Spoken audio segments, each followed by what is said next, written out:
Habang may business, maglakad-lakad muna tayo para makita natin yung kagandahan ng Baguio. Kita mo naman yung anak ko, tuwang-tuwa naman siya, nakapasyal siya uli.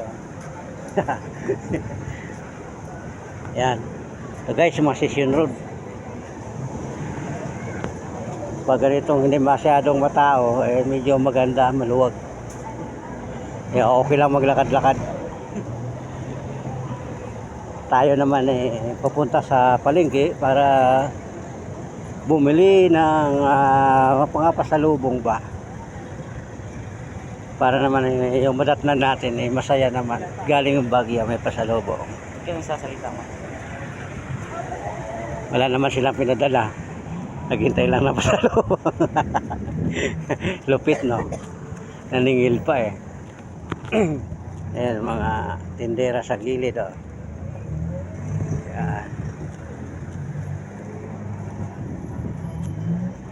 Ayan, pababa tayo ng Massisian Road. Habang kita nyo, mapapansin nyo, mga disiplinado yung mga kwan dito. Pag may taong tumatawid, huminto yung sasakyan. Hinihintay talaga ang kwan. Dito sa Manila nakipagkitgitan sa pedestrian, nahinto pa sa gitna ng pedestrian. Dito pag may tumawid, nahinto yung mga sasakyan. Kita mo yan, hinto talaga.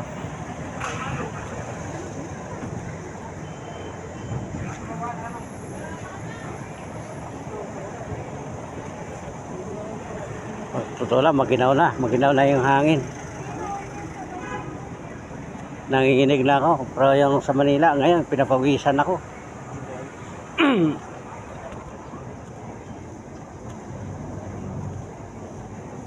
Ayan 105.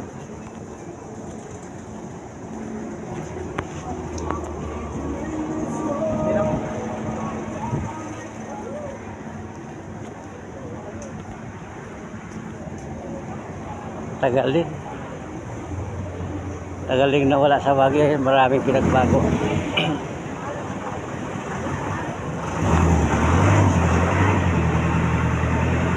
Yung mga pwesto nagbago na.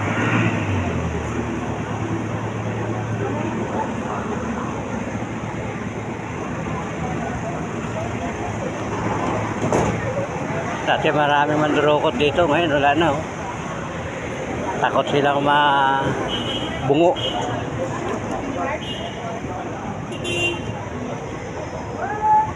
Galit. Tawid tayo. Tawid lang.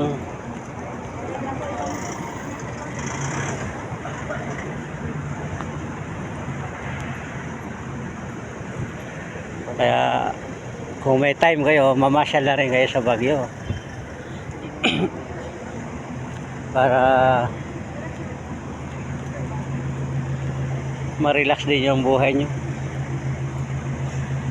Tulad naming mag-ama.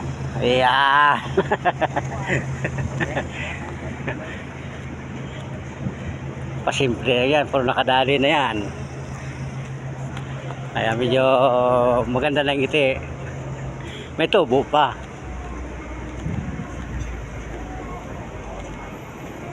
Bakit lang umigil dito bawal? Ayun.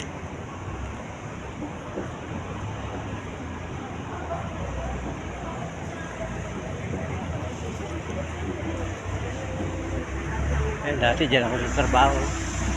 Sinihan yan dati. Medyo sige, sa sunod na naman. Yung dating kaibigan ko, taon nang nakalipas. Dito pa rin, Kamusta na? Ayos. Kaya na ngayon. Sa Manila ako. Ay, Manila na. Medyo na-miss ko. Namasyal mo na. Oo. Tagal mo na rin dito. Oo.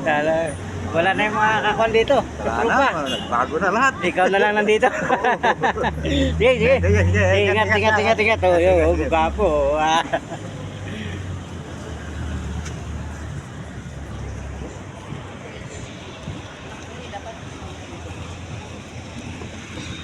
Kahit pa paano may nakita pa tayo nag-iisa. Naiwan sa kalsada.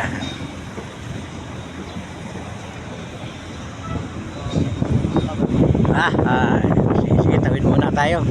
Thank you guys, thank you.